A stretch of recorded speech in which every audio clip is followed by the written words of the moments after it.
आज एक अमृतसर से फोन आया था भगत का।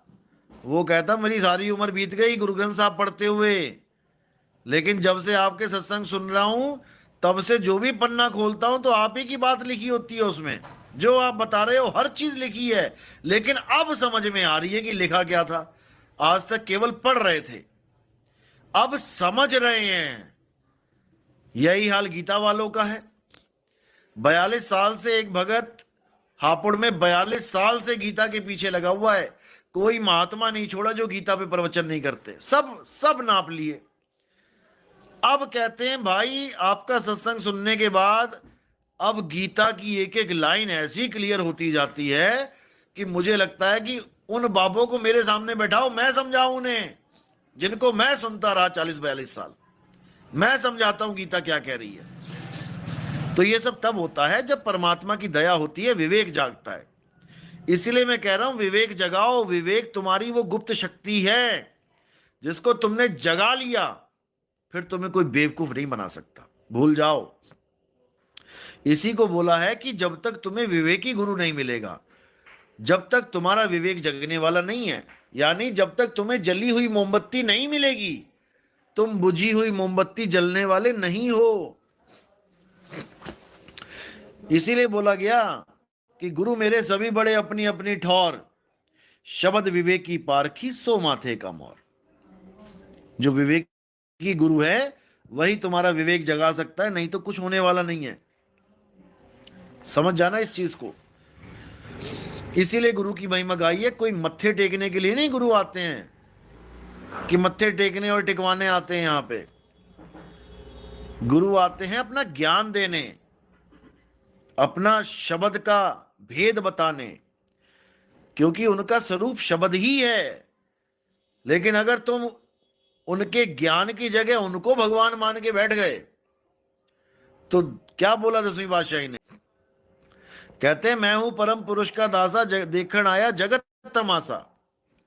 जो हमको परमेश्वर उचरे नरक कुंड में वो जा पर है। अब उनको अगर परमेश्वर बोल दिया, अगर गुरु को परमात्मा बोल दिया, तो क्या गुनाह कर दिया भाई? क्या कत्ल कर दिया किसी का? चोरी ठगी कर ली क्या? नरक कुंड में क्यों जाना पड़ेगा भाई? उनके भाव को समझो, क्या कहना चाह रहे हैं। वो कह रहे हैं अगर तुमने मेरी देह को परमात्मा मान लिया तो तुम शब्द को परमात्मा नहीं चीन पाओगे, क्योंकि परमात्मा तो एक है, तुम एक पे ही टिक जाओगे। अब देह को पकड़ लिया तो शब्द का भेद तुम्हें समझ में आने वाला नहीं है। इसलिए तुम्हें नरक में जाना पड़ेगा। नरक मतलब कुंभी नरक, गर्भ जून में जाना पड़ेगा, क्योंकि तुमने देह को गुरु मान लिया तो तुम्हें देह ही प्राप्त होगी।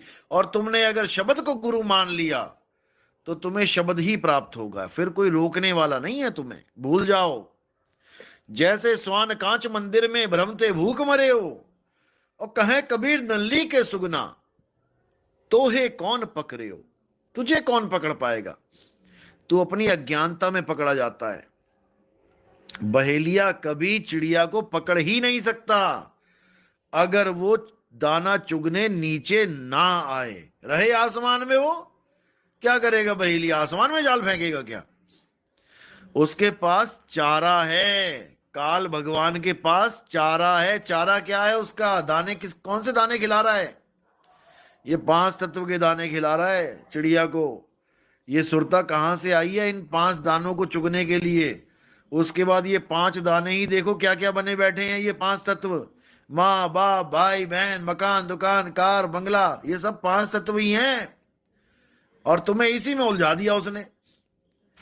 जब तक इन सबको एक दृष्टि से नहीं देखोगे तब तक जोग नहीं आएगा, याद रखना। गल्ली जोग ना होई, एक दृष्टि कर सम सर जाने, जोगी कहिए सोई गल्ली जोग ना हुई। बातों से नहीं होता।